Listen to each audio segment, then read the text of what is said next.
Wahai manusia, sungguh kami telah menciptakan kamu dari seorang laki-laki dan seorang perempuan.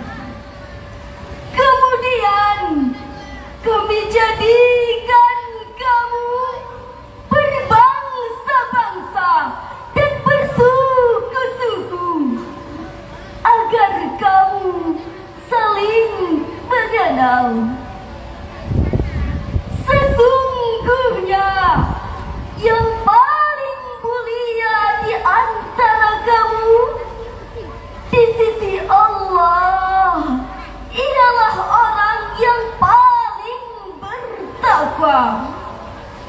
Sungguh Allah Maha Pengetahui, Maha Teliti. Dewan Hakim, hadirin sebangsa dan setanah air yang kami banggakan. Jika kita kaji lebih mendalam asbabun nuzul ayat tersebut, menurut Ibnu Asyakir dalam kitabnya Muhammad, sebagaimana dinukilkan oleh Profesor Dr. Wahbah Az-Zuhaili dalam tafsir Al-Munir juz 13 halaman 581, bersumber dari Abu Bakar bin Abi Daud, bahwa ayat tersebut berkenan dengan keinginan Rasulullah sallallahu alaihi wasallam untuk menikahkan Abu Hindun dengan seorang puteri dari Bani Bayadah.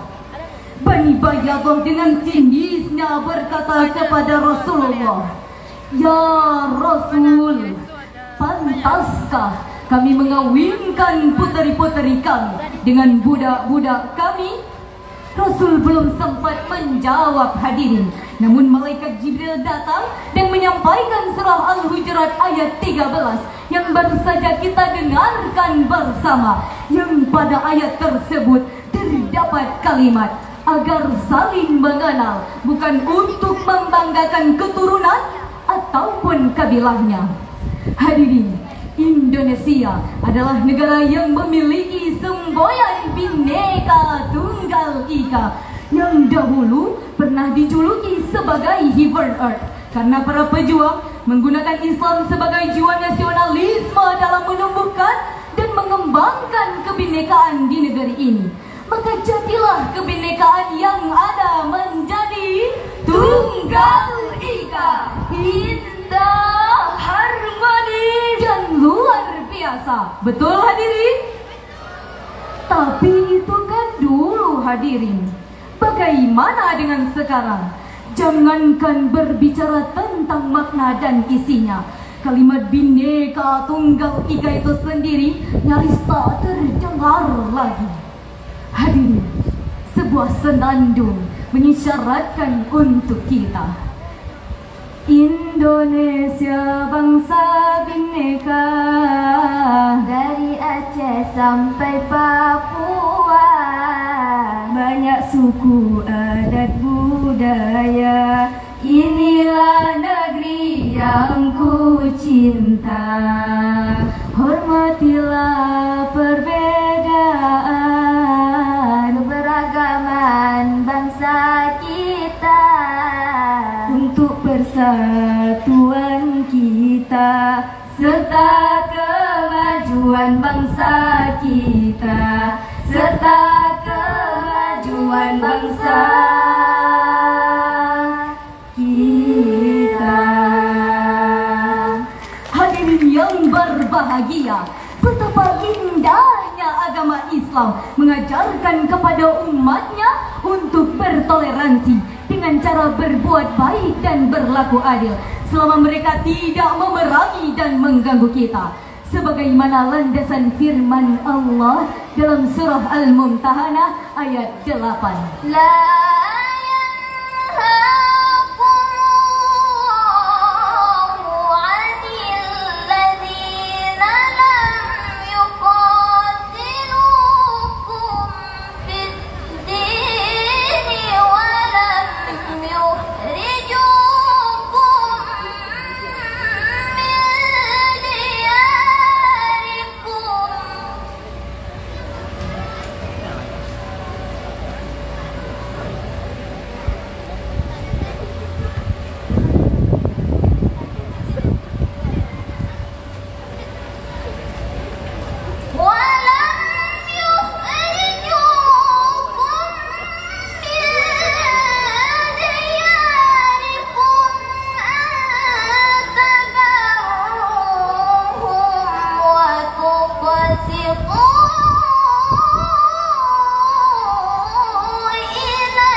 Apa nih yang dibawa dia? Masjid, kelas. Yang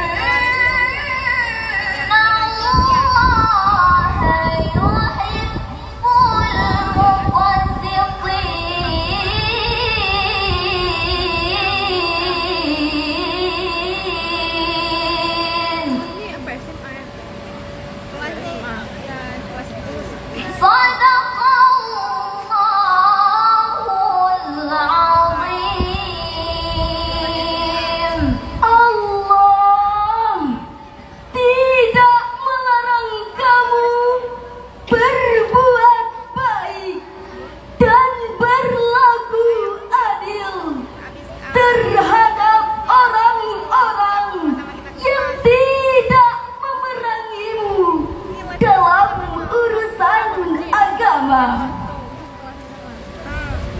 dan tidak menghalangi kamu dari kampung halamanmu.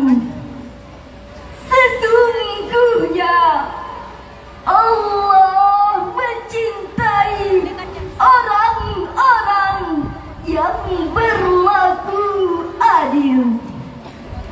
Maha benar Allah yang maha agung atas segala firman-Nya. Tuan Hakim yang mulia, hadirin para peserta Syarhil Quran yang berbahagia.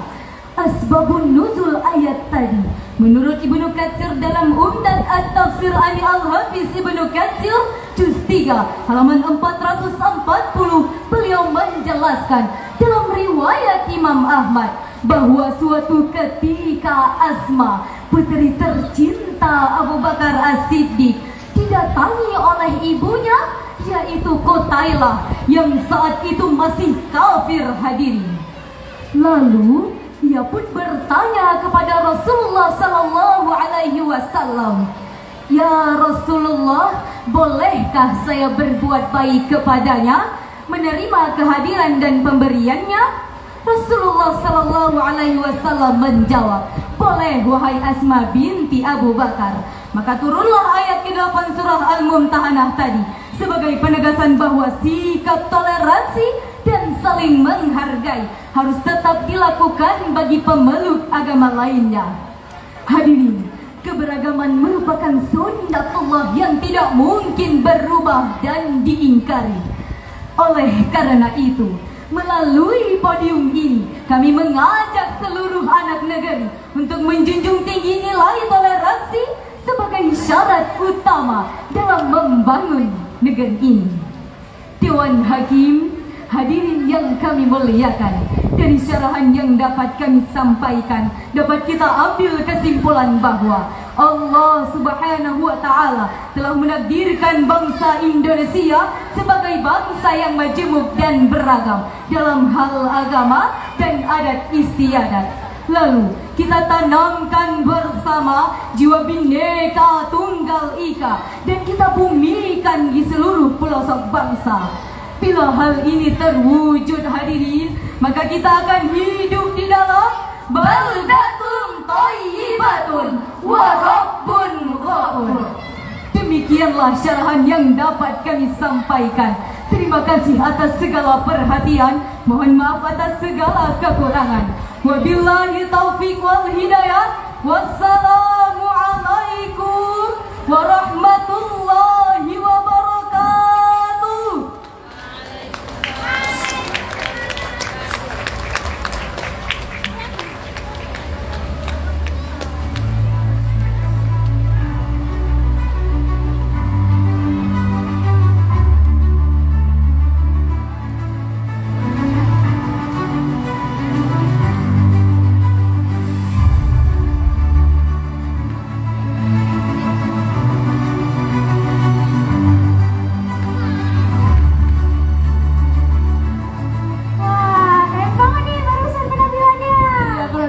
Pasti latihannya tuh udah mantep banget ya, Kak? Pasti latihannya udah bersuku-suku banget. Karena tadi pemaparan mulai dari bacaan Al-Qur'annya, artinya, sampai penjelasan tentang dalilnya tuh kayaknya keren banget gitu loh.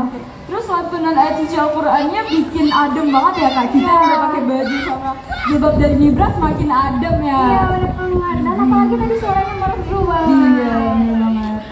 Dan kami nggak akan bosen ya berterima kasih kepada sponsor-sponsor yang udah membantu acara Asia 2024 kali ini. Terima kasih kepada sponsor utama kami, Bank Syariah Indonesia, Ganesha Operation, Dunia Komputer, Bapak Haji Asnawi, PT Enerma Azifa Beauty, Ibu Lili Sulsaidi, Modest Gordon, Banda Banana, DSS DD Sound System, UD Abang Ade. Dan terima kasih juga kami ucapkan kepada Bapak Mai Hardi Indra Putra SHMH, Donan Madu, Pasukan Jajan Exclusius Bites, Bapak Dr. Gigi Wahyu Fajabri Nanto, Shiba Baren Cilin, Bapak Zulfikar Aziz, Bapak Said Anwar Fuadi, Bapak Insinyur Alfian Miswandar STM MIPM, dan juga Ibu Bulyani. Nah sekarang selanjutnya langsung saja kita sambut peserta kedua kita di Lomba Syariah hari ini ya Kak. Ya, langsung aja nih.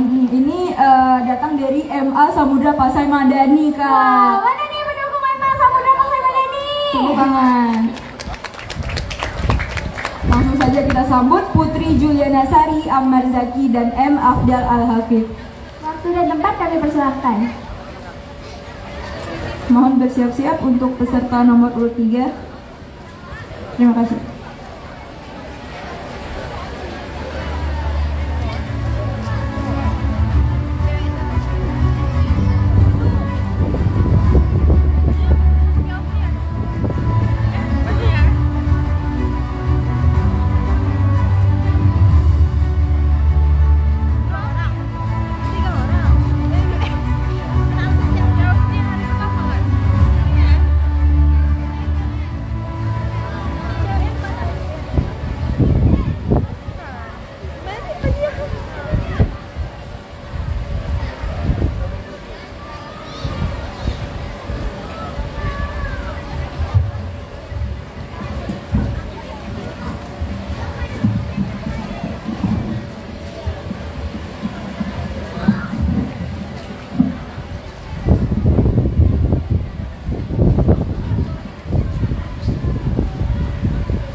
Bismillahirrahmanirrahim. Assalamualaikum warahmatullahi wabarakatuh.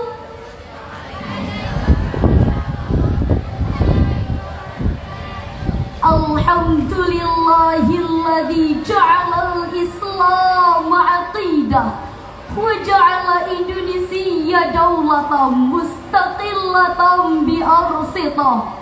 وبذلك أوجب علينا الأخوة والصلاة والسلام على رسول الله وعلى آله وصحبه ومن تبع رسالته أما بعد.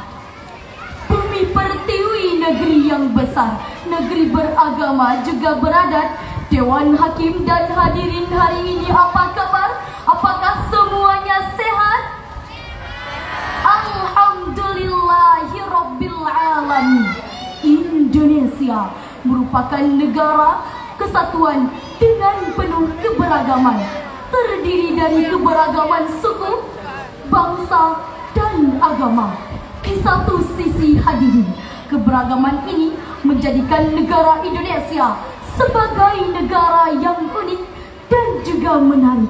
Namun di sisi lain hadirin, keberagaman ini jika tidak dijaga dan dikelola dengan baik dapat menjadi sumber potensi konflik, baik konflik antar suku, bangsa, dan agama, yang pada gilirannya dapat meruntuhkan falsafah negara.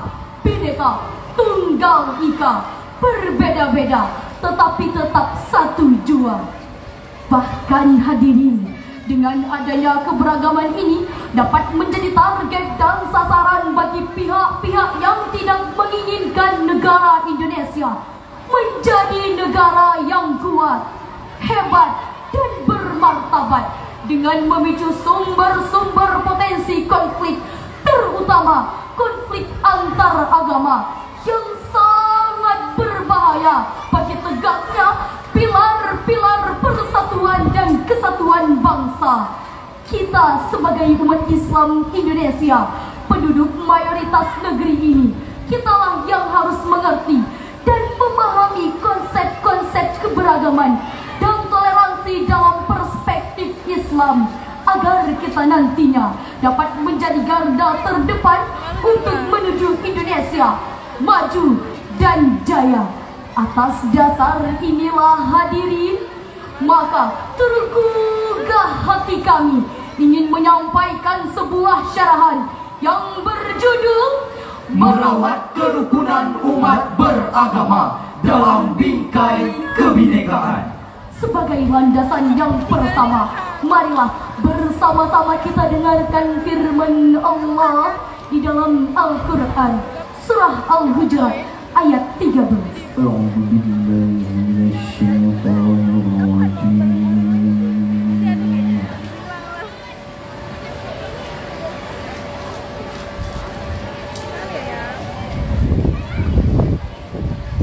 بسم الله الرحمن الرحيم.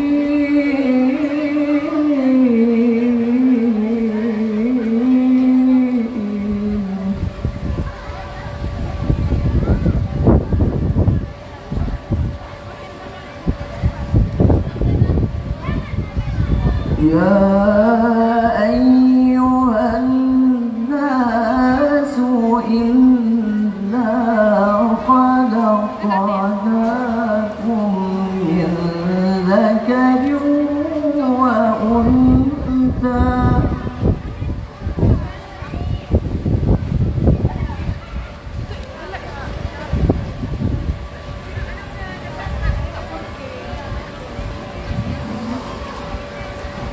وجعلناكم شعوبا وقبائل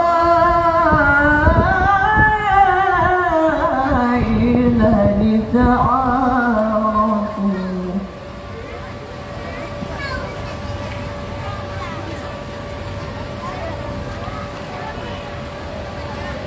إن أكرمكم عند الله أتقاكم.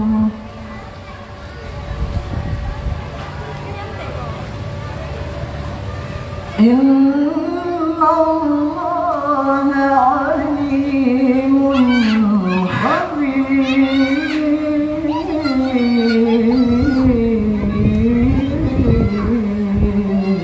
Hamba berlindung kepada Allah dari godaan setan yang terkutuk. Dengan menyebut nama Allah yang Maha Pengasih lagi Maha Penyayang. Wahai manusia, sesungguhnya kami telah menciptakan kamu dari seorang laki-laki dan seorang perempuan. Kemudian kami jadikan kamu berbangsa-bangsa, bersuku-suku, agar kamu saling mengenal. Sesungguhnya yang paling mulia di antara kamu di sisi Allah adalah orang yang paling bertakwa. Sesungguhnya Allah Maha mengetahui, Maha teliti. Hadirin wal hadirat rahimakumullah. Asbabun nuzul ayat tadi menurut riwayat Ibnu Abi Hatim dari Abi Mulaika menjelaskan bahwa pada hari Fathu Makkah, Bilal bin Rabah radhiyallahu anhu naik ke atas Ka'bah lalu mengumandangkan mengumandangkan azan di atasnya.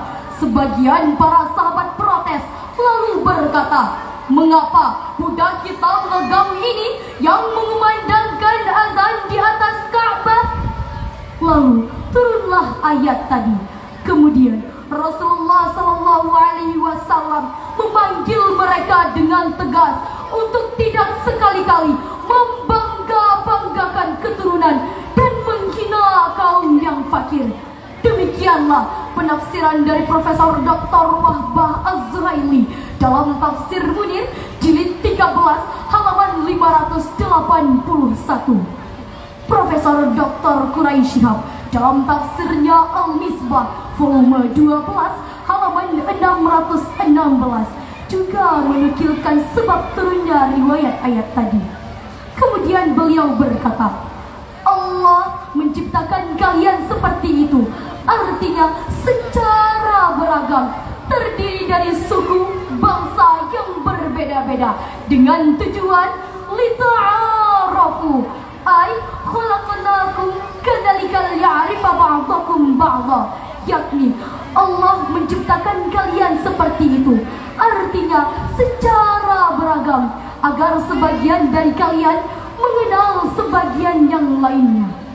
Lalu hadirin, bagaimanakah kaitannya ayat tersebut dengan kondisi bangsa kita saat ini hadirin?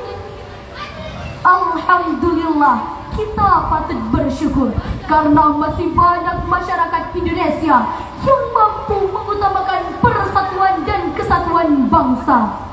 Namun sayang hadirin, kita pun tak mungkin menutup mata bahwa masih banyak masyarakat Indonesia hanya gara-gara berbeda organisasi saling mencaci maki, Gara-gara beda suku mudah berseteru, Gara-gara beda pendapat saling sikat, bahkan gara-gara beda agama saling menghina. Betul hadirin? Maka sebagai solusi, marilah bersama-sama kita dengarkan firman Allah di dalam Al-Quran, surah Al-Mumtahanah ayat 8. La yanhakumullahu 'anil ladzina lam yuqatilukum fid dini wa lam yukhrijukum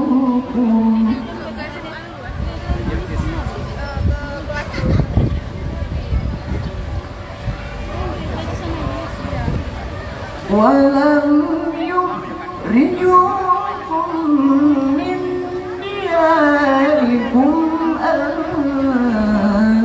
tabarruhum wa tuqsitu ilayhim.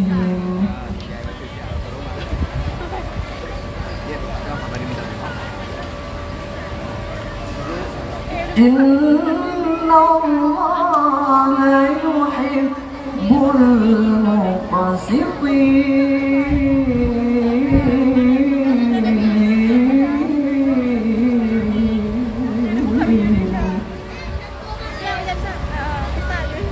Inna Allah yuhibbul muqsitin.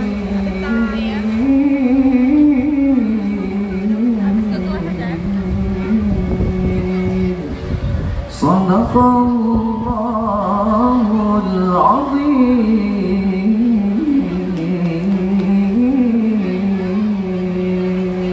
Allah tidak melarang kamu berbuat baik dan berlaku adil kepada orang-orang yang memerangimu dalam urusan agama dan yang mengusir kamu dari kampung halamanmu. Sesungguhnya Allah mencintai orang-orang yang berlaku adil. Maha benar Allah yang maha agung atas segala firman keputusannya. Dewan Hakim yang arif dan bijaksana, hadirin calon-calon penghuni surga. Dalam kitab Lubabun Nukul fi Asbabin Nuzul karya Imam Jalaluddin As-Suyuti, dalam tafsirnya Jalalain halaman 234 menjelaskan bahwa ayat tadi turun berkenaan dengan kisah Asma binti Abu Bakar. Asma mendatangi Rasulullah SAW dan meminta pendapatnya. Wahai Rasulullah, aku dikunjungi oleh ibu kandungku, Siti Qutailah binti Abu Uzza. Lalu Asma bertanya kepada Rasulullah, wahai Rasulullah, apakah boleh aku berbuat baik kepadanya sementara ibu kandungku seorang musyrikah? Lalu Rasulullah SAW pun menjawab, ya, tentu saja boleh. Maka jelas hadirin, ayat di atas memperingatkan kepada kita bahwasanya Allah tidak melarang kita untuk berbuat baik dan berlaku adil terhadap orang kafir yang tidak memerangi agamamu sehingga kamu merasa terkucil, dan tidak mengusir kamu dari negerimu sehingga kamu merasa terpencil. Demikian pula syarahan yang dapat kami sampaikan. Lebih dan kurang kami mohon maaf dan terima kasih atas segala perhatiannya. Wabillahi taufiq wal hidayah wal ridha wal inayah. Wassalamualaikum warahmatullahi wabarakatuh. Waalaikumsalam warahmatullahi wabarakatuh.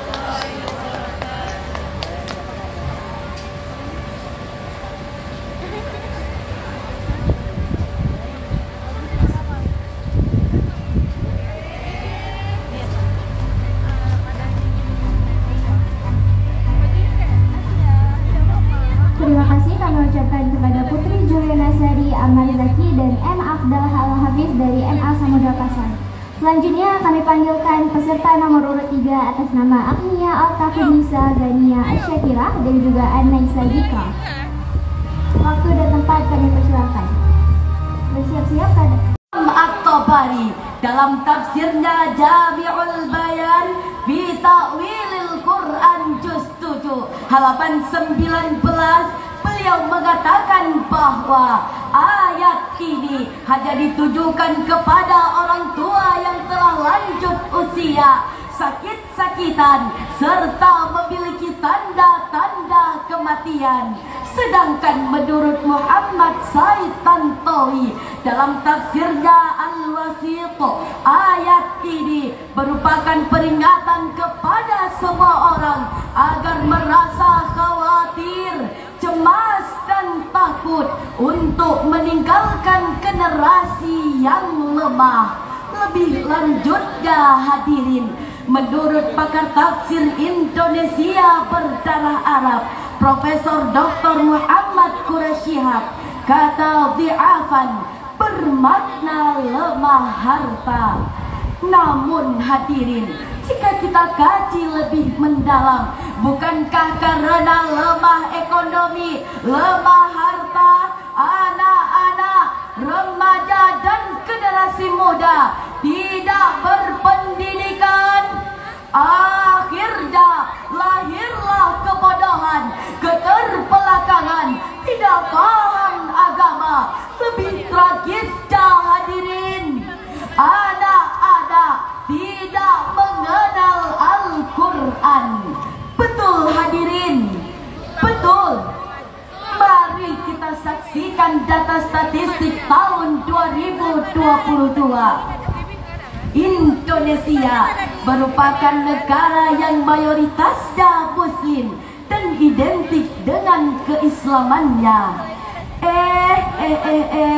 Sebanyak 65% generasinya malah tak mampu membaca Al-Quran. Fakta tersebut hadirin sungguh sangat memalukan, mengkhawatirkan, bahkan mencemaskan kita. Oleh sebab itu, keluarga sebagai madrasah pertama umat Islam berkewajiban untuk mendidik, mengarahkan dan mengajarkan anak-anaknya untuk membaca Al-Quran. Dengan demikian pasti akan melahirkan para remaja yang akan menjadi generasi Qurani. Lantas bagaimana cara menjadi generasi Qurani? Hadirin pada tahu nggak caranya? Maka surah At-Tahrim ayat 6 sebagai jawabannya. Ya ayyuhalladzina amanu qu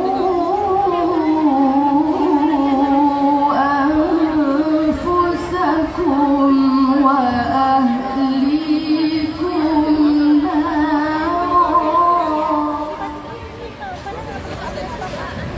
Ini ada memang agak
Wahai orang-orang yang beriman, peliharalah dirimu dan keluargamu dari api neraka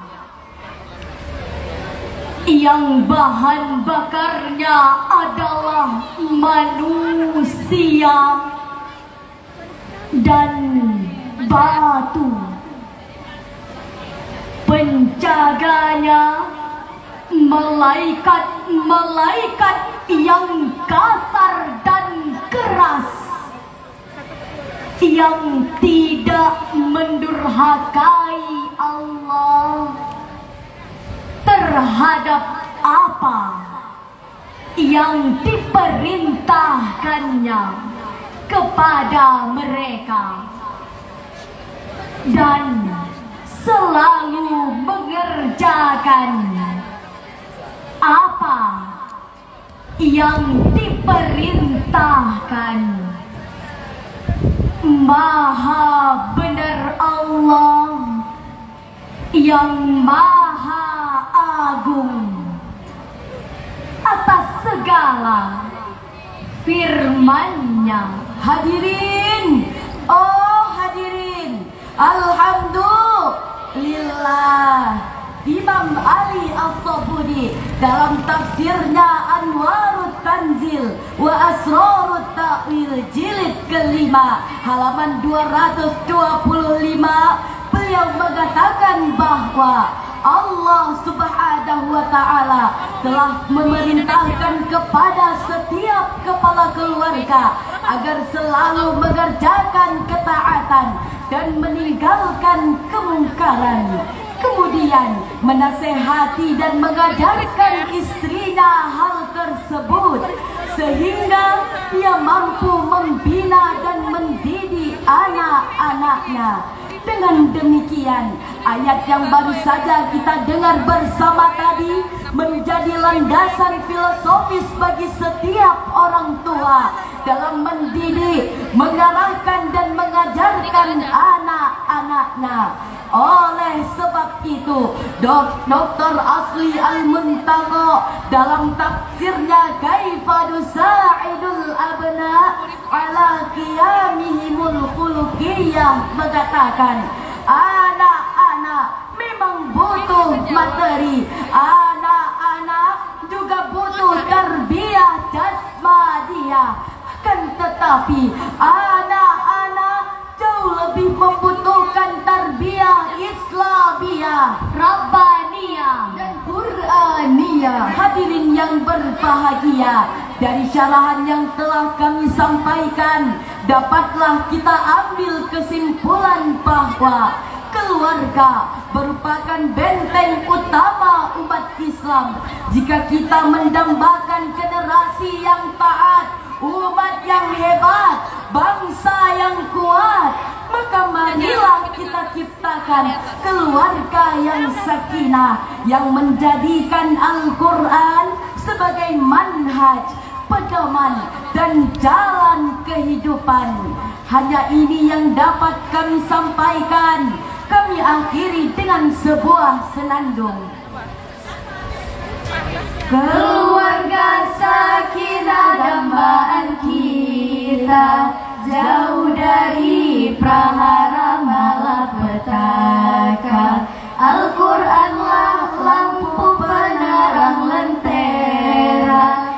Marilah ciptakan keluarga surga. Marilah ciptakan keluarga surga. Para lidah yokoh pinasa, pelarang langkah beroh lambahya. Hai anak muda yang putra bangsa, besakai tua wasit urang tuha. Wallahul muwaffiq ila aqwamit thariq. Wassalamu alaikum warahmatullahi wabarakatuh.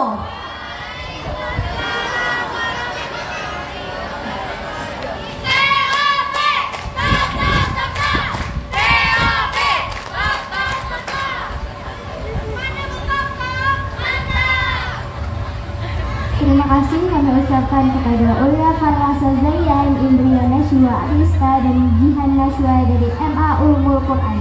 Selanjutnya kami panggilkan kepada peserta nomor urut 8 atas nama Sukmanil Haq, Zubar Al-Hadid dan juga Zaid Al-Falah. Waktu dan tempat kami persilakan. Bersiap-siap untuk peserta nomor urut 9.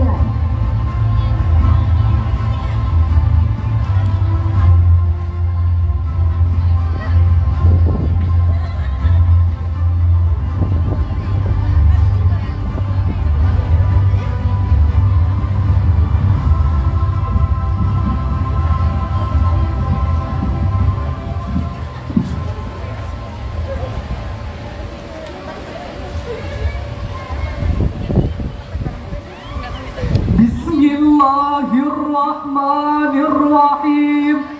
Assalamualaikum warahmatullahi wabarakatuh. Alhamdulillahilladzi hadana li hadza wa ma kunna linahtadiya laula an hadana Allah. Asyhadu an la ilaha illallah wahdahu la syarika lah wa asyhadu anna Muhammadan abduhu wa rasuluh la nabiyya ba'dah, amma ba'd. Dewan Hakim yang kami muliakan, hadirin sebangsa setanah air yang kami cintai. Di tengah-tengah kondisi ekonomi yang masih lemah, di mana kondisi masyarakat bawah semakin susah, resah, gelisah, nafas pun terengah-engah. dan tidak sedikit pun yang sudah mulai bergerak ataupun menyerah. Kita justru dibuat takjub dengan data yang disampaikan Badan Amil Zakat Nasional yang mengatakan bahawa potensi zakat, infak dan sedekah di Indonesia mencapai 500 triliun rupiah, 327 triliun dari potensi zakat dan 187 triliun dari potensi wakaf. Namun hadirin, PPATK mencatat lebih dari 176 lembaga zakat dan pemberdayaan umat justru melakukan penyelewengan dana sumbangan. Jika hal ini terus kita biarkan, maka kepercayaan masyarakat terhadap lembaga zakat semakin terdegradasi. Kumpulan dana zakat dan donasi menjadi sepi. Kegiatan pemberdayaan umat terhenti. Kemiskinan semakin menjadi-jadi. Bahkan Ancaman kekufuran semakin mendekati bangsa ini. Betul hadirin? oleh karena itu hadirin, pada kesempatan yang berbahagia ini tergugah hati kami untuk menyampaikan sebuah syarahan Al-Quran yang berjudul Pengelolaan Zakat Produktif dan Wakaf Cash sebagai penguatan kesejahteraan umat. dengan landasan Al-Quran Surah At-Taubah ayat 103. A'udzu billahi minasyaitonir rajim.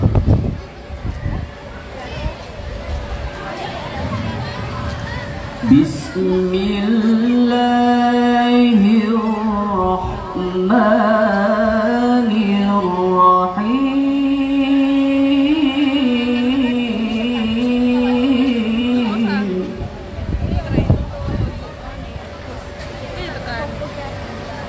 خذ من أموالهم صدقة تطهرهم وتزكيهم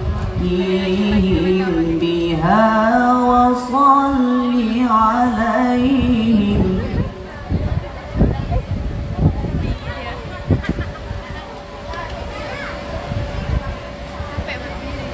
إن صلاتك سكن لهم والله سميع عليم.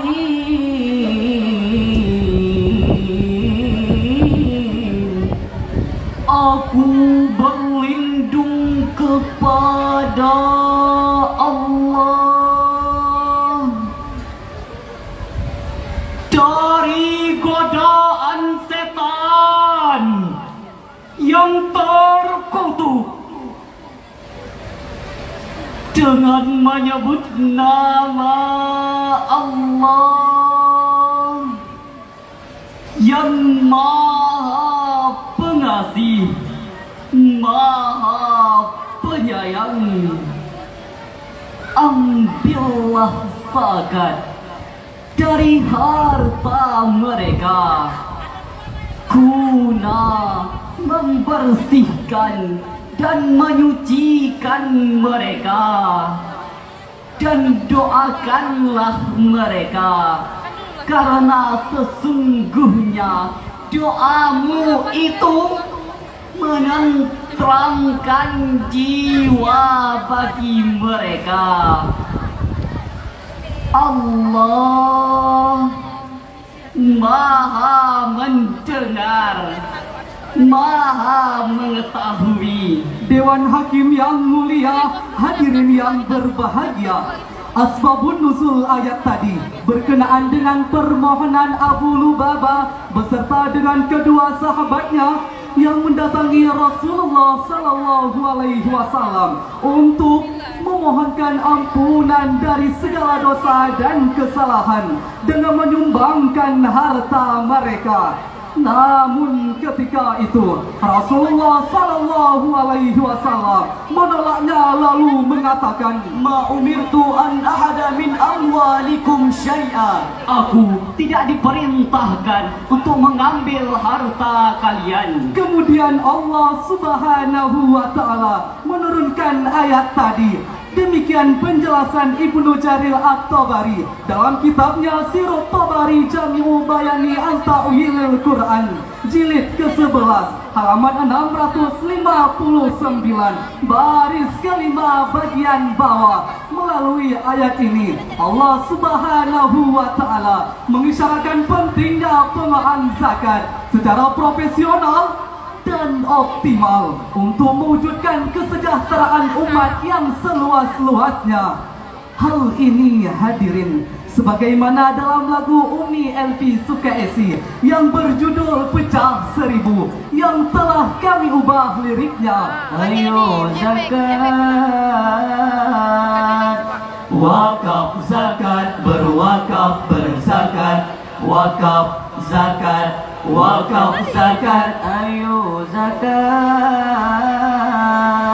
zakat bersihkan harta dan juga jiwa, riang gembira jadi agnia, hidup damai sejahtera selamanya.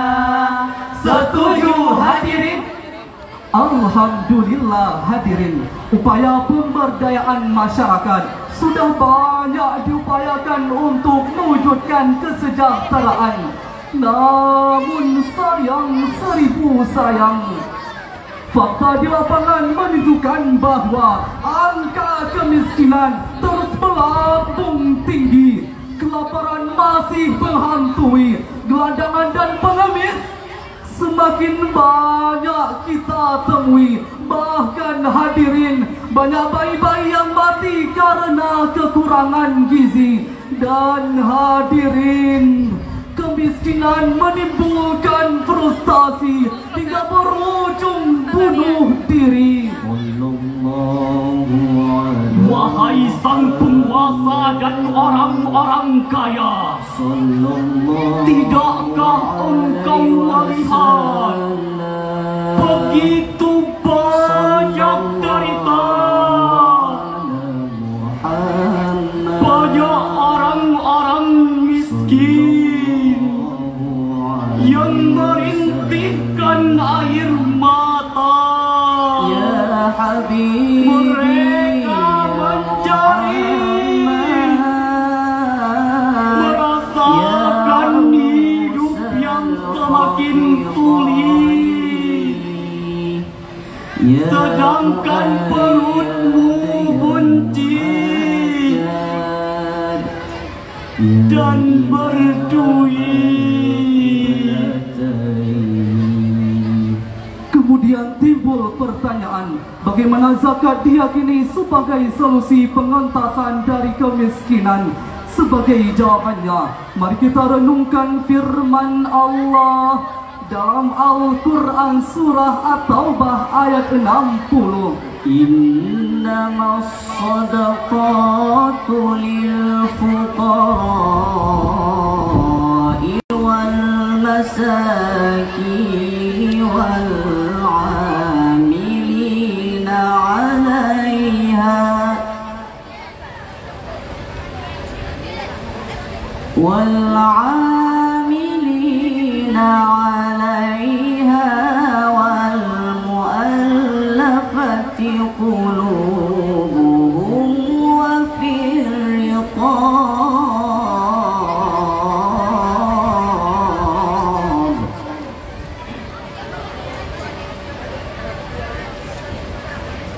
wa fir riqab wal gharimina wa fi sabilillahi wa banis sabil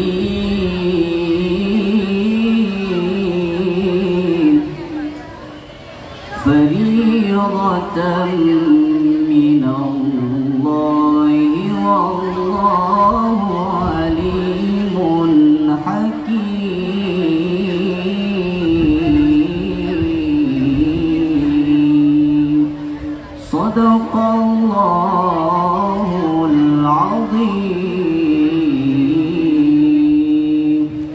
Sesungguhnya zakat itu hanyalah untuk orang-orang fakir, orang miskin.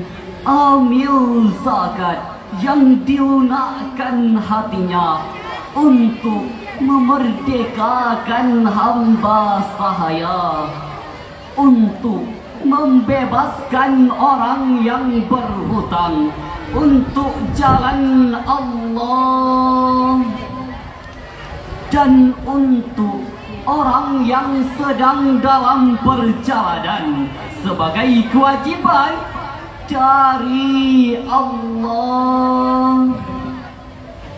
Allah Maha mengetahui, Maha bijaksana, Maha benar Allah atas segala firman-Nya.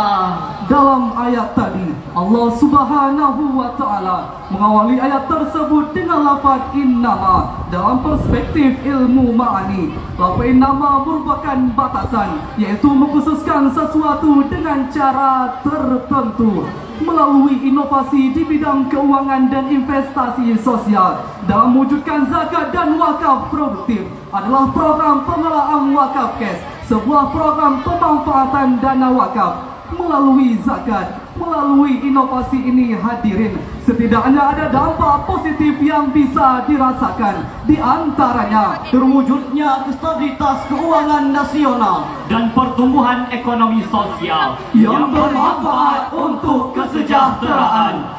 Demikian kutipan dalam tajuk berwakaf, Innovative Instrument for Act Development, dalam jurnal internasional Review of Social Science karya Andi Simoniti tahun 2013, volume 6, halaman 5 sampai 7. Dengan demikian hadirin, dari syarahan tadi dapat kami ambil kesimpulan pengelolaan zakat yang bersifat produktif di samping pemenuhan yang bersifat konsumtif menjadi solusi yang tepat untuk mewujudkan generasi yang iman dan imunnya kuat, tubuhnya sehat, IQ-nya hebat, didikannya bertingkat-tingkat, kesejahteraannya meningkat, tempat tinggalnya bertingkat, sehingga menjadikan generasi bangsa Indonesia sebagai bangsa yang kuat, hebat, bermartabat dan berdaulat. Sepakat?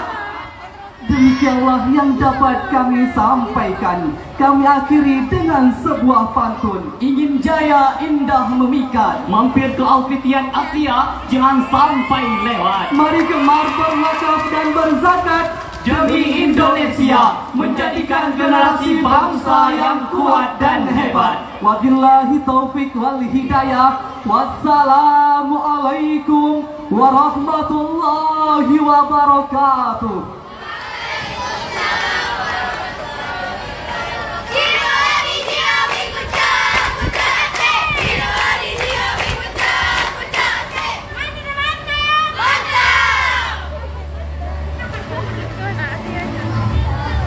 Terima kasih kami ucapkan kepada Sukmanil Haq, Zubara Habib dan Zaid Al-Falah dari SMA Islam Nurul Falah. Selanjutnya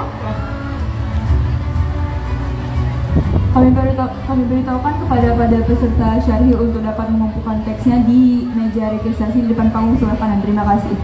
Kami informasikan kepada para pengunjung yang merasa kehilangan uang agar segera merapat ke bagian kanan panggung. Terima kasih. Selanjutnya kami panggilkan peserta nomor urut 9 atas nama Nurul Istiqomari, Siti Fatimah Az-Zahra dan Naila Fahdia dari SMA 11 Banda Aceh. Waktu dan tempat kami persilahkan. Bersiap-siap kepada peserta nomor urut 10.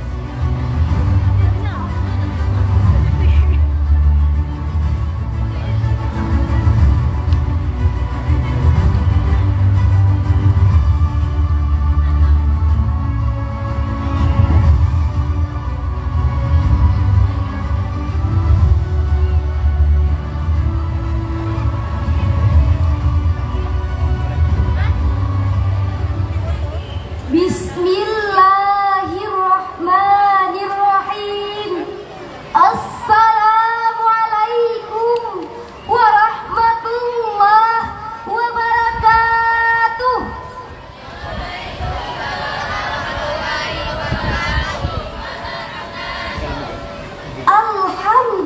Bismillah. Alhamdulillahi Rabbil Alamin.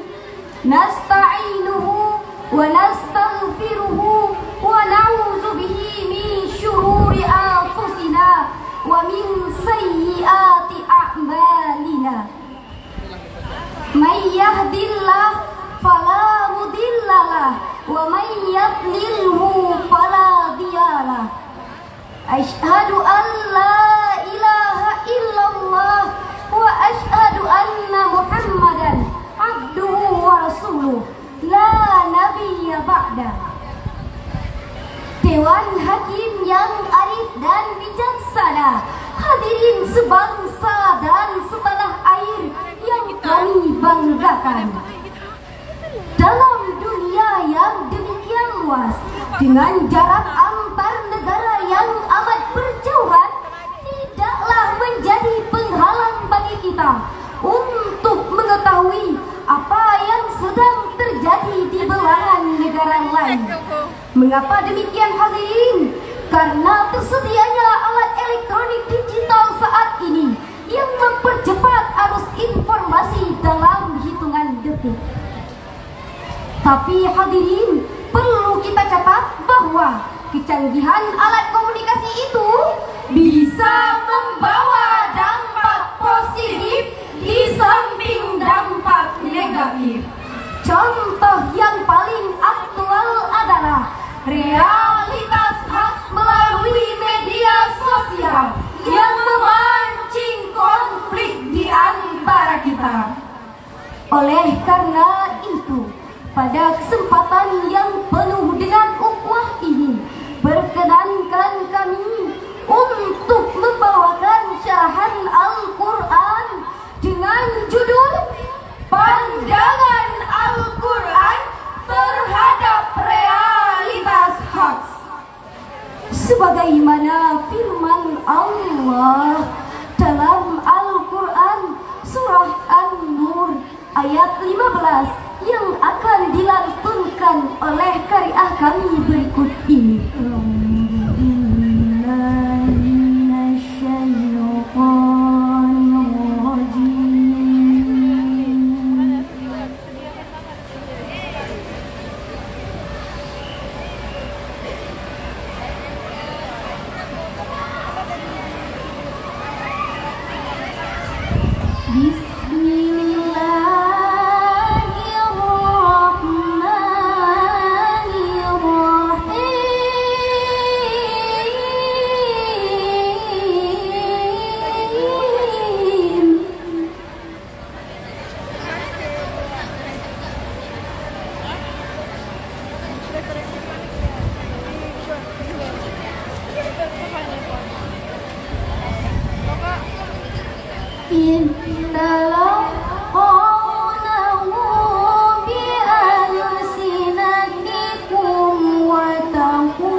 Aku berlindung kepada Allah dari godaan setan yang terkutuk.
Wahai orang-orang yang beriman, jika seseorang yang fasik datang kepadamu membawa suatu berita, maka telitilah kebenarannya agar kamu tidak mencelakakan suatu kaum karena kebodohan yang akhirnya kamu menyesali perbuatanmu itu.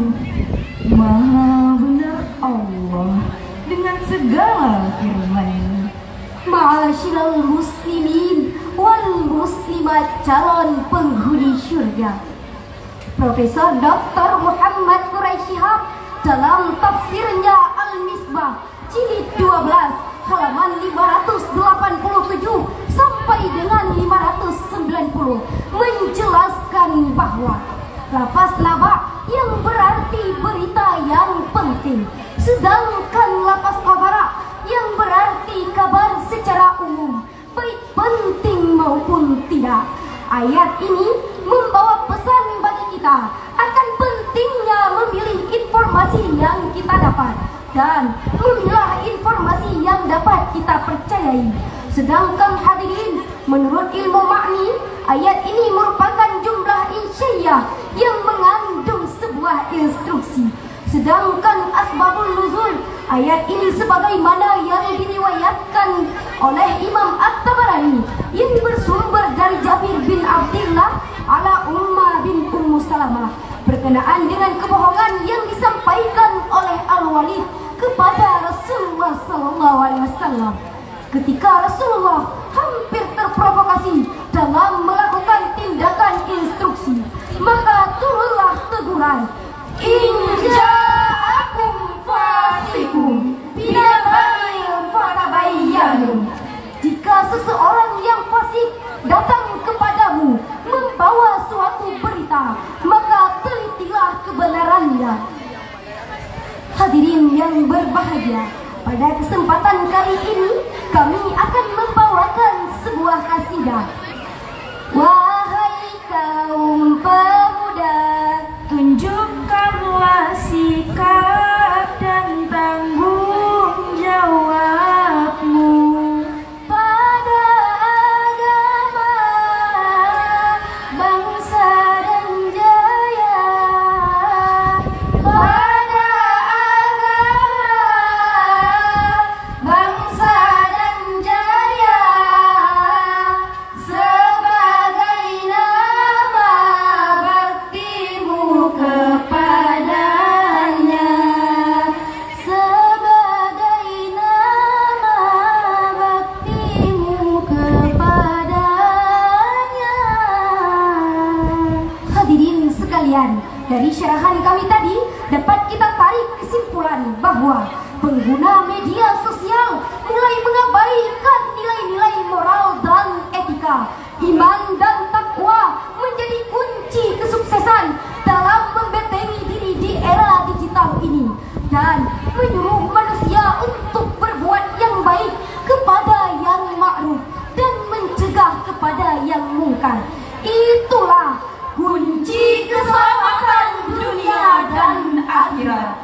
Demikianlah yang dapat kami sampaikan.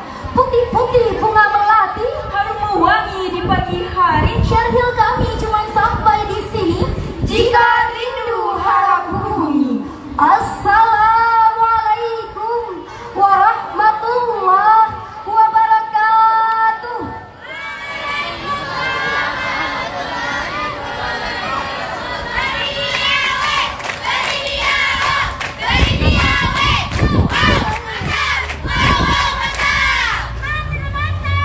Terima kasih kami ucapkan kepada Nurul Istiqomah Siti Fatimah Az-Zahra dan Naila Fahdiya dari SMA Negeri 11 Banda Aceh.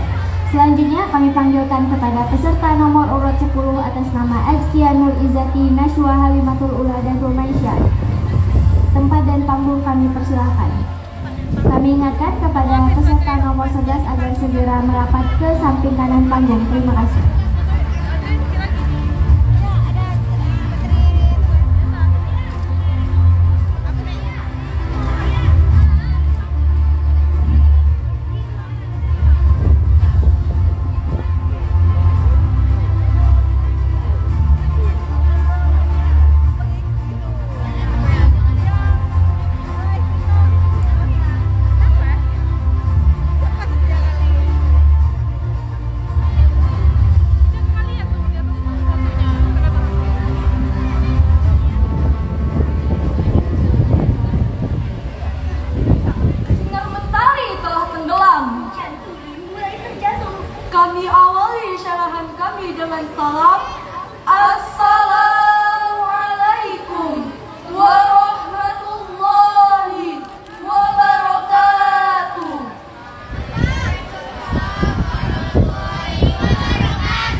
وعلى أمور الدنيا والدين أشهد أن لا إله إلا الله وأشهد أن محمدا عبده ورسوله اللهم صل على سيدنا محمد وعلى آله وأصحابه ومن تبعهم بإحسان إلى يوم الدين أما بعد.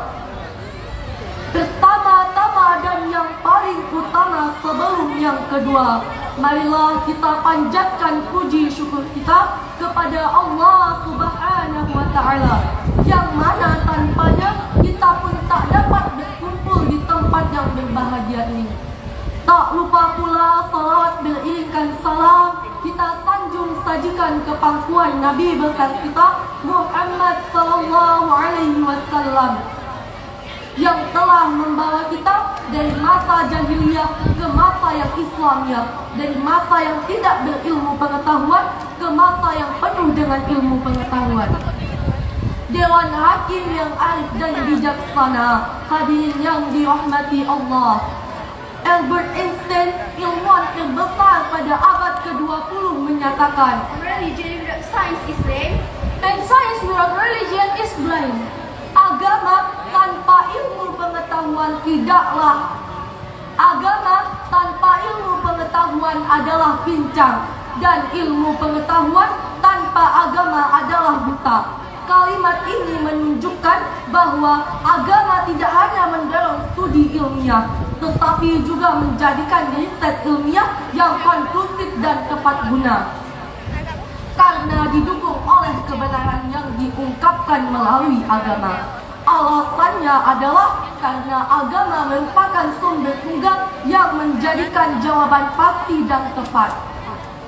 Secara terminologi, Islam adalah agama yang disampaikan oleh Allah kepada Nabi Muhammad sallallahu alaihi wasallam melalui wasilah malaikat Jibril alaihi salam untuk disebarluaskan ke seluruh penjuru bumi. Dan karena agama merupakan ajaran ilmiah, dan karena Islam merupakan ajaran ilmiah, Islam memiliki panduan yang sempurna, yakni Al-Quran. Said Nursi sebagai Nation of Islam menyatakan, Islam is the father of all the science, and Al-Quran is the book of science. Islam adalah bapaknya seluruh ilmu pengetahuan, dan Al-Quran adalah kitabnya ilmu pengetahuan. Melalui penjelasan tersebut, pada kesempatan yang baik ini kami akan membahas tentang Al-Quran sebagai sumber ilmu pengetahuan dengan rujukan Al-Quran surah Ibrahim ayat 1.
terkutuk. Dengan menyebut nama Allah yang Maha Pengasih lagi Maha Penyayang. Alif Lam Ra. Ini adalah kitab yang kami turunkan kepadamu supaya kamu mengeluarkan mereka dari gelap gulita menuju cahaya terang benderang atas izin Tuhan mereka, yaitu menuju jalan Tuhan yang Maha Perkasa lagi Maha Terpuji. Sahabat Syekhul Quran yang dirahmati Allah, Profesor Dr. Muhammad Quraisy Shihab di dalam tafsir Al-Misbah menjelaskan bahwa penjelasan tentang pentingnya Al-Quran sudah disebutkan oleh Allah Subhanahu wa Ta'ala dengan menggunakan bentuk jamak untuk kata al-zulumat yang artinya aneka gelap dan an-nur yang berbentuk tunggal. Hal ini untuk menyatakan bahwa kegelapan itu bermacam-macam dan beraneka ragam. Setiap benda pasti memiliki bayangan, dan bayangan itu adalah gelap, sehingga gelap menjadi banyak. Berbeda dengan cahaya yang selalu menerangi dan tak pernah memberikan gelap. Penjelasan tentang Al-Quran sebagai cahaya membuktikan bahwa antara ilmu pengetahuan dan Al-Quran memiliki hubungan yang saling mengikat. Al-Quran adalah firman Allah yang tidak mengandung kontradiksi. Al-Quranlah yang Allah turunkan kepada utusannya sebagai petunjuk. Al-Quran adalah kitab terakhir dan berada dalam penjagaan Allah. Oleh sebab itulah sains akan berkembang dengan cepat hanya apabila dituntun dengan Al-Quran. Bacalah Al-Quran supaya hidup syahid. Dituntun dengan Al-Quran, sebab dengan itulah sains mengikuti jalan Allah. Ketika jalan yang diambil bertentangan dengan agama, maka para ilmuwan hanya menyia-nyiakan waktu dan sumber daya sehingga menghalangi perkembangan sains. Begitulah pendapat dari Al-Yahya dalam buku Analyst the Way to Science. Lalu, bagaimanakah dinamika keilmuan umat Islam saat ini?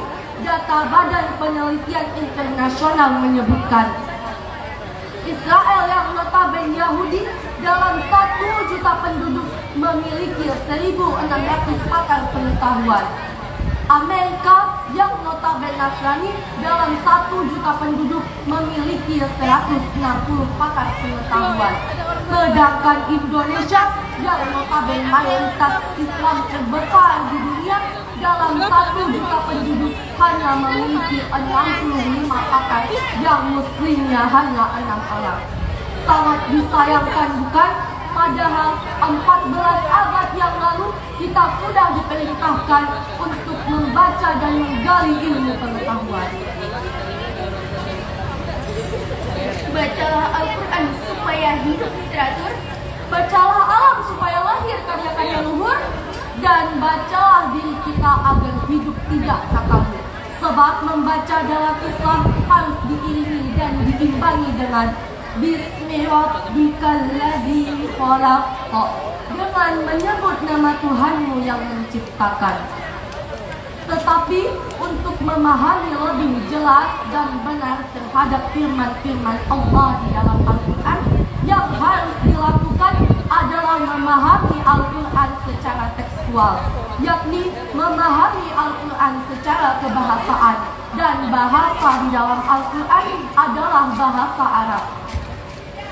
Sebagaimana firman Allah di dalam Quran surah Taha ayat 113 yang berbunyi, وَكَذَلِكَ أَنزَلْنَاهُ قُرْآنًا عَرَبِيًّا وَصَرَّفْنَا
dalam bahasa Arab, dan kami telah menerangkan dengan berulang kali di dalamnya sebahagian dari ancaman agar mereka bertakwa atau agar Al-Quran itu menimbulkan pengajaran bagi mereka. Maha benar Allah atas segala firman-Nya. Hadirin yang dirahmati Allah, dari ayat tersebut maka jelaslah bahwa Al-Quran merupakan sumber ilmu pengetahuan. Hal ini juga bisa dilihat dari ditemukannya kalimat-kalimat ilmu dalam berbagai bentuknya di dalam Al-Quran yang terulang sebanyak 854 kali. Di samping itu, terdapat juga ayat-ayat yang menganjurkan kita untuk menggunakan akal pikiran, penalaran, dan sebagainya. Untuk itu, tiada yang lebih baik dituntut dari suatu kitab agama yang menyangkut dengan ilmu pengetahuan kecuali anjuran untuk berpikir, dan tidak menetapkan suatu ketetapan yang membatasinya menambah ilmu pengetahuan selama dan di mana saja ia kehendaki. Demikianlah yang bisa kami sampaikan. Jika ada kurangnya kami mohon maaf. Jika ada lebihnya maka tak usah dikembalikan, karena insya Allah kami orang yang ikhlas. Biru laut seperti kolam. Ikan paus pandai menyelam. Dari lubuk hati yang paling dalam, kami tutup syarahan ini dengan salam. Assalamualaikum warahmatullahi wabarakatuh.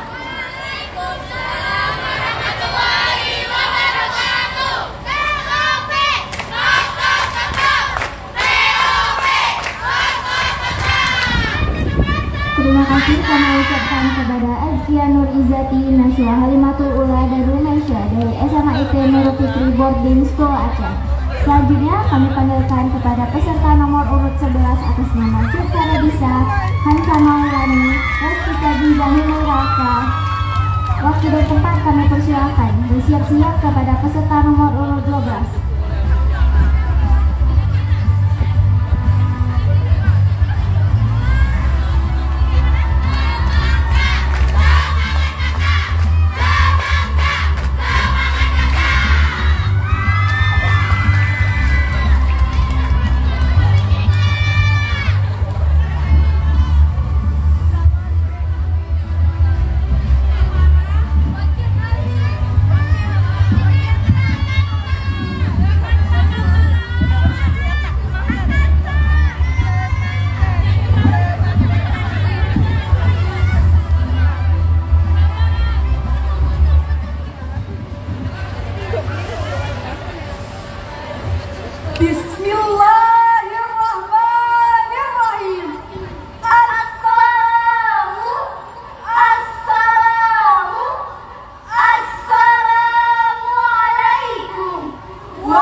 sehingga kita dapat berkumpul di tempat yang berbahagia ini.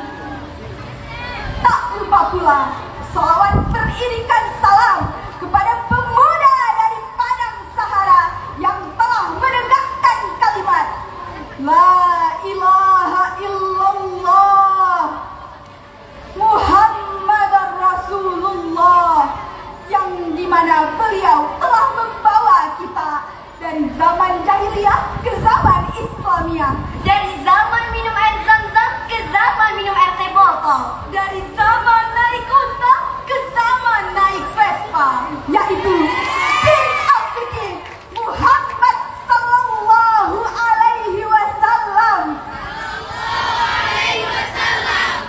Salah satu cara berterima kasih kepada beliau adalah dengan bersalawat seperti berikut ini. Sallallahu ala Muhammad ya Nabi salam alaika. Hadirin dan dewan juri yang wajahnya berseri-seri, serta teman-teman seperjuangan, penggemar, penyiar, dan pencinta syarhil Quran yang kami banggakan. Suku Sunda, suku Banjar, hidup rukun di Indonesia. Bapak Ibu apa kabar? Apakah sehat semuanya? Alhamdulillah, mantap. Hadirin, ma'asyiral mu'minin wa zumratal muslimina rahimakumullah. Keanekaragaman merupakan suatu keniscayaan yang menjadi sumber kekuatan dalam membangun bangsa. Indonesia kaya akan keberagaman, baik suku, bangsa, adat istiadat maupun agama. Hal inilah hadirin yang membuat Helmut, seorang sosiolog dunia, mencantumkan nama Indonesia di dalam judul bukunya Indonesian Culture and Communities. Indonesia merupakan negara di mana berbagai macam agama hidup berdampingan dengan baik. Namun sayang hadirin, masih banyak oknum-oknum yang ingin memecah belahkan bangsa kita melalui keanekaragaman ini. Konflik antar suku, budaya, adat istiadat maupun agama masih sering kita saksikan bersama. Bahkan persoalan pengeras suara azan pun masih menjadi polemik di pemerintahan.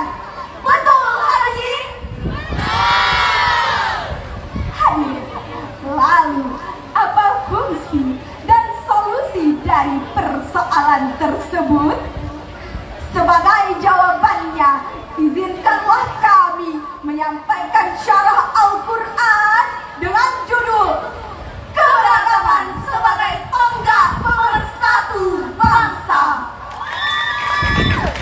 yang berlandaskan Quran Surah Al-Hujurat ayat 13 yang berbunyi A'udzu billahi minasy syaithanir rajim.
Inna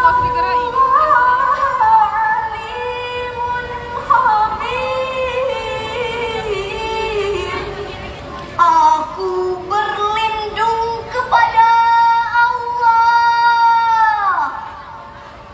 dari godaan setan yang terkutuk dengan menyebut nama Allah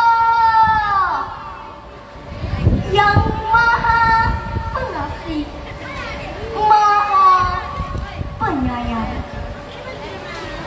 Wahai manusia, sungguh kami telah menciptakan kamu dari seorang laki-laki dan seorang perempuan, dan kami jadikan kamu berbangsa-bangsa dan bersuku-suku agar kamu saling mengenal. Sungguh yang paling mulia di antara kamu di sisi Allah ialah orang yang paling bertakwa. Sungguh Allah Maha mengetahui, Maha teliti. Hadirin, Abu Bakar Al-Jazair di dalam tafsir Tafsir juz 3 halaman 144 menjelaskan, walaupun kita berbeda-beda, tetapi kita tetap berasal dari bapak dan ibu yang sama, yakni Adam dan Hawa. Lalu timbul pertanyaan, apa fungsi dari pernyataan tersebut? Fungsinya adalah agar kita saling kenal dan juga mengenal. Hadirin, betapa indahnya keberagaman yang telah Allah anugerahkan kepada kita. Sebagaimana khasanah lagu daerah berikut ini. Bungong jempa megah di Aceh, ayam dan lape, rek ayo rek lakunan tunjungan, rek ayo rek rame-rame berbarengan, sajojo yuk menangkau di sekara sama-mana keke. Kota baru gunungnya Bamega, Bamanaku di Salakara, Bamanaku di Salakara. Sayang sifat kokaan matego gorokan sayang sifat kokaan matego gorokan sayang. Sinang gertulo atulo, sinang gertulo atulo, sinang gertulo atulo, sinang gertulo atulo, sinang gertulo atulo. Horas! Hadirin, oleh sebab itu, mari kita junjung tinggi semangat Bhinneka Tunggal Ika, sebagaimana yang telah diisyaratkan Allah di dalam Quran Surah Al-Hujurat ayat 10 yang berbunyi, Innamal mu'minuna ikhwatun fa'aslihu baina akhawaykum wattaqullaha la'allakum turhamun. Shadaqallahul azim. Sesungguhnya orang-orang mukmin itu bersaudara. Karena itu, damaikanlah antara kedua saudaramu yang berselisih, dan bertakwalah kepada Allah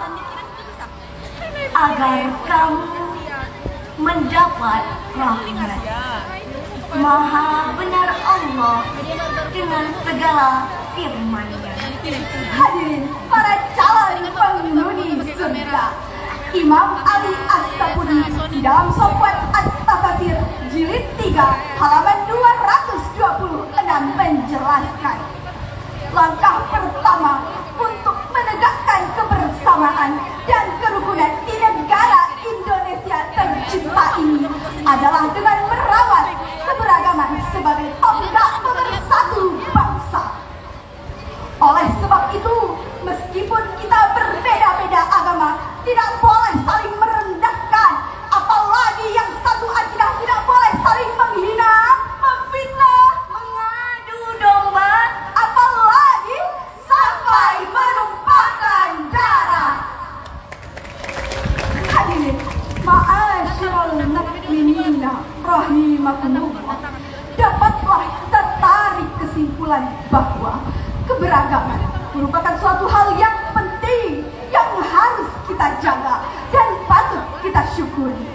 Oleh sebab itu, mari kita samakan langkah, serempakkan gerakan, satukan persepsi. Berat sama dipikul, ringan sama dijinjing. Oleh karena itu, mari kita rawat Indonesia, kita jaga Indonesia, karena kita Indonesia, satu nusa, satu bangsa, satu tanah air, yaitu Indonesia. Sehingga menuju Indonesia yang baldatun, thayyibatun, wa rabbun ghafur. Hadirin dan dewan juri yang kami hormati, cukup sekian yang dapat kami sampaikan. Mohon maaf atas segala kekurangan. Terima kasih atas semua perhatian dan izin kami menutup dengan pantun perpisahan. Putih-putih bunga melati, harum mewangi di pagi hari. Syakir kami cukup di sini. Jika rindu, harap hubungi. Wassalamualaikum warahmatullahi wabarakatuh.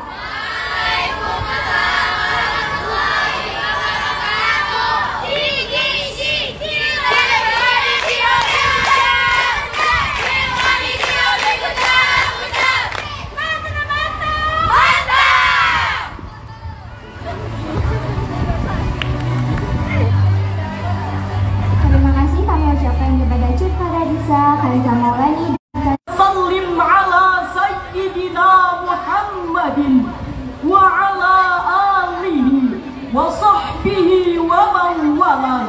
Amma ba'd. Dewan Hakim yang arif dan bijaksana, hadirin yang kami banggakan, hadirin sekalian, pluralitas merupakan bagian dari bangsa Indonesia yang multikultural. Hal ini merupakan peluang sekaligus ujian bagi bangsa Indonesia untuk menjadi bangsa yang lebih maju. Merespon hal itu, Islam mengajarkan moderasi beragama yang dewasa, mendapatkan tantangan serius dari perkembangan teknologi komunikasi dan informasi, khususnya media sosial. Sisi positif yang diberikan media sosial membuat manusia memiliki akses kemudahan dan percepatan dalam berkomunikasi serta mendapatkan informasi. Namun di sisi yang lain, hadirin, dampak negatif tidak dapat dihindarkan. Kita bisa melihat fenomena dunia maya saat ini, betapa mudah hoax, caci maki hingga sumpah serapah untuk saling menjatuhkan terjadi antara sesama umat beragama dan sesama anak bangsa. Survei tentang penetrasi internet Indonesia tahun 2024 yang diselenggarakan oleh Asosiasi Penyelenggara Internet Indonesia menyebutkan bahwa pengguna internet di Indonesia mencapai lebih dari 221 juta atau atau 79,5% dari keseluruhan populasi penduduk. Dan dari 221 juta tersebut, total generasi Z dan generasi milenial yang mengakses internet adalah 65,2% atau lebih dari separuhnya. Kenyataan itu, hadirin, membuktikan betapa besar potensi paparan hoaks ujaran kebencian yang berujung kepada intoleransi dan disintegrasi sosial. Untuk itu, timbul pertanyaan, bagaimanakah penguatan moderasi beragama di era digital yang diajarkan oleh Islam? Oleh karena itu, hadirin, kami ingin menyampaikan syarahan Al-Quran.